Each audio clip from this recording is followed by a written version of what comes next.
Hi there, this is Craig Beck from StopDrinkingExpert.com. Welcome into another video update. Don't forget, updates daily at 9 p.m. UTC and every Wednesday at 2 p.m. UTC, GMT.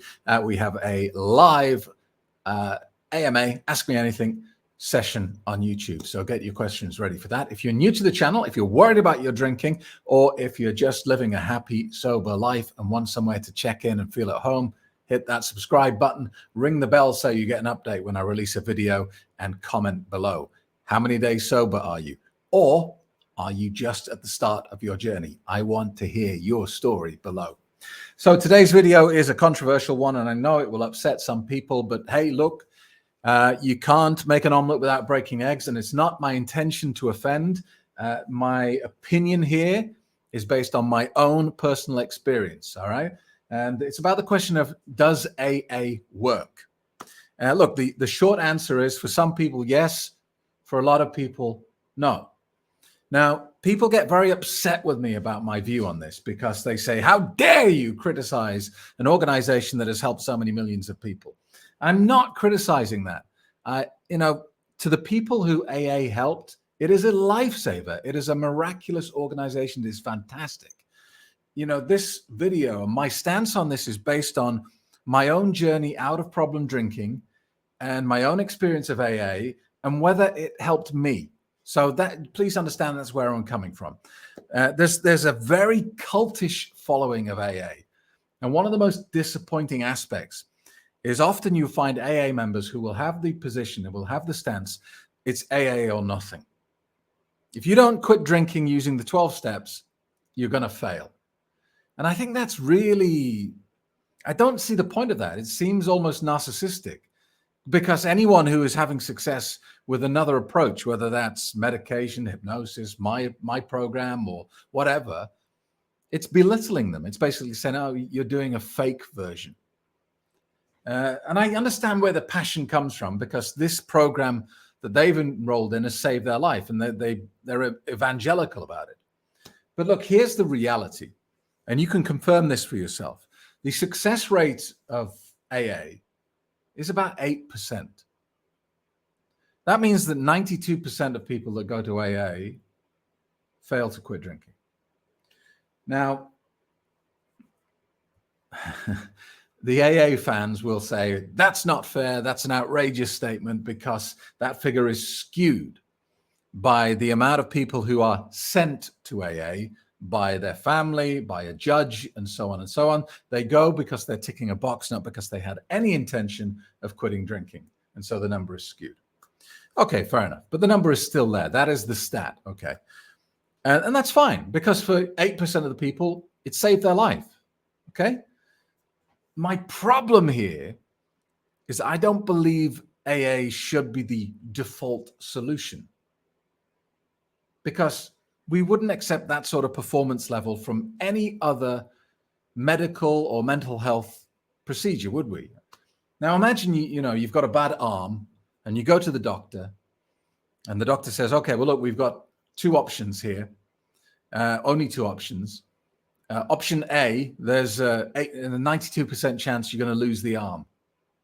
You'd say, well, B, I'll go with B. And he'll say, but you haven't heard what it is. I don't care. I'll go with B, because I don't want an operation that has an 8% chance of success. Thank you very much. And yet with alcohol, what happens when you tell someone you've got a drinking problem? Oh, you should go to AA. That doesn't make any sense to me. Why would the default option be something that fails for the vast majority of people? Now, here's why intrinsically I think that AA fails for a lot of people like me, because it was never designed for people like me. AA is for alcoholics. The clue is in the name. People who have hit rock bottom, who are physically dependent on alcohol, who have given up all hope. They've given over their life to this drug. That's who it was designed for. Not people like me who got into a loop and were drinking, a couple of bottles of wine a night after work on a daily basis until it started to destroy my health, my family, my finances, my career, everything.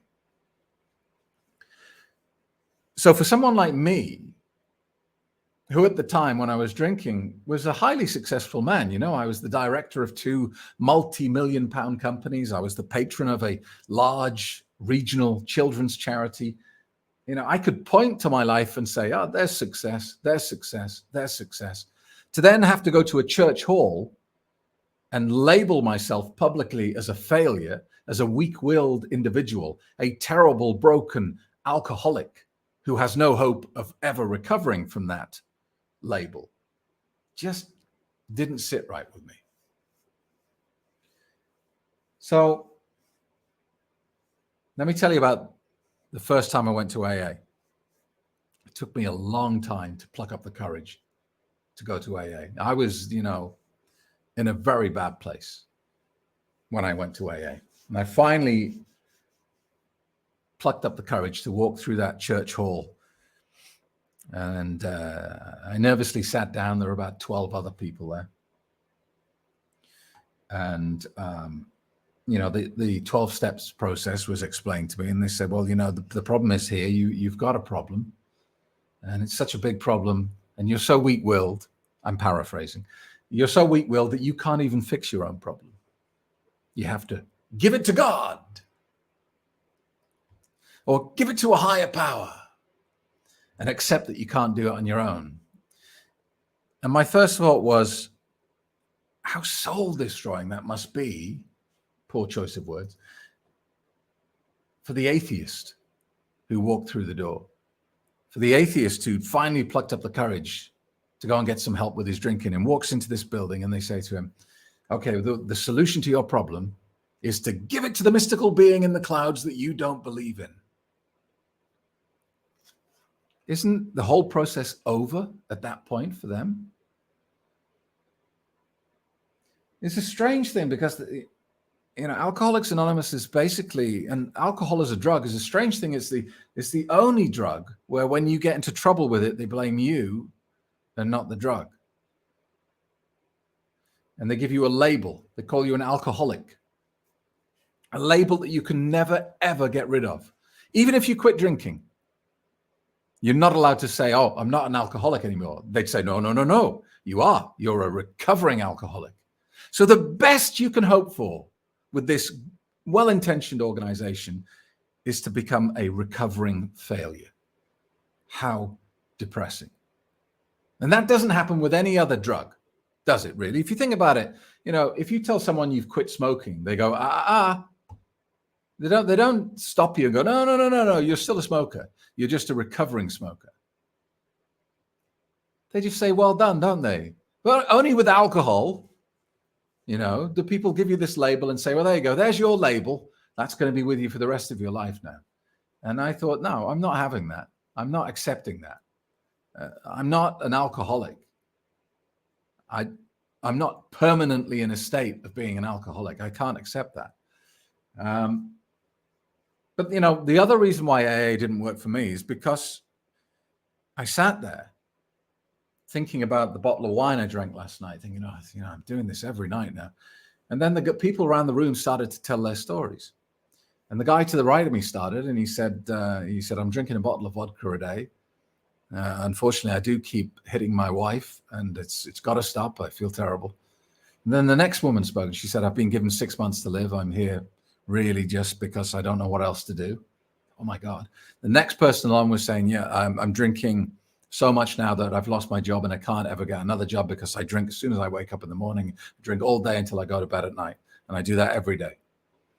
And so it went around the room. And I was like, and I came to the conclusion in that AA meeting that my drinking was all right. Do you know that I actually left the AA meeting and bought a bottle of whiskey on the way home?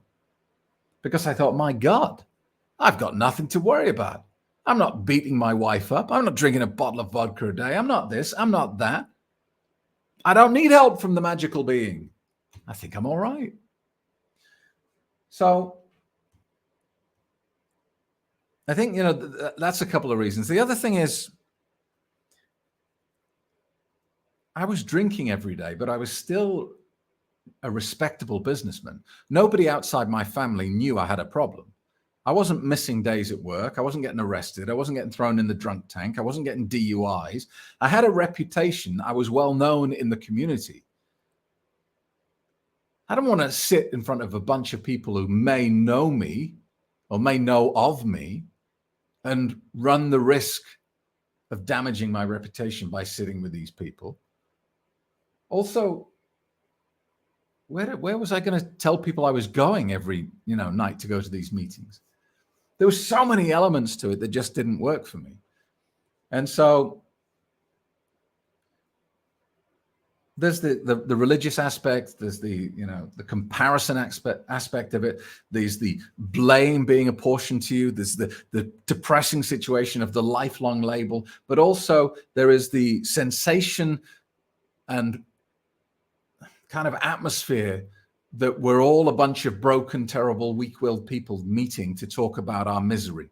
And it's depressing because for me, the phrase alcoholic doesn't make any sense because it implies that there's something wrong with you, that you couldn't repeatedly drink a highly addictive substance and not get addicted, you pathetic person, you.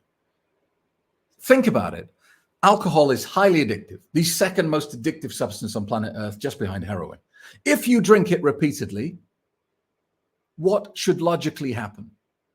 You should get addicted. So to then say to people who do get addicted, oh, there must be something wrong with you, doesn't make any sense. Getting addicted to alcohol should be seen as the perfectly logical conclusion of your actions, not evidence that you're terrible, weak-willed, and broken. It would be like me sneaking into your house, going into your bedroom, and sprinkling itching powder into your underwear. And then the next day when I saw you and you were scratching uncontrollably, I would come up to you and say, oh, you're a scratchaholic. You'll always be a scratchaholic. Even when you stop scratching, you'll be a recovering scratchaholic. You wouldn't accept that, would you? You would say to me, Craig, you idiot, I'm only scratching because you put itching powder in my underwear. If you don't put itching powder in my underwear, I don't scratch. And the same is true of alcohol. If you don't drink the highly addictive substance, you don't get addicted to it. It doesn't deserve the label. It is the perfectly logical conclusion of your actions. So I think this is why the success rate is so low for AA, because I think, if only the people who were in the right category went there, full-blown alcoholics at rock bottom, who went there of their own volition because they wanted to, then they would have a significantly high success rate. But for problem drinkers like me, and maybe you, it was never designed for you in the first place.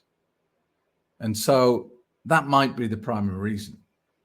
But to summarize, does AA work? For some people, yes. For most people, no. That doesn't mean you shouldn't try it. It might work for you. I'm just telling you what happened for me.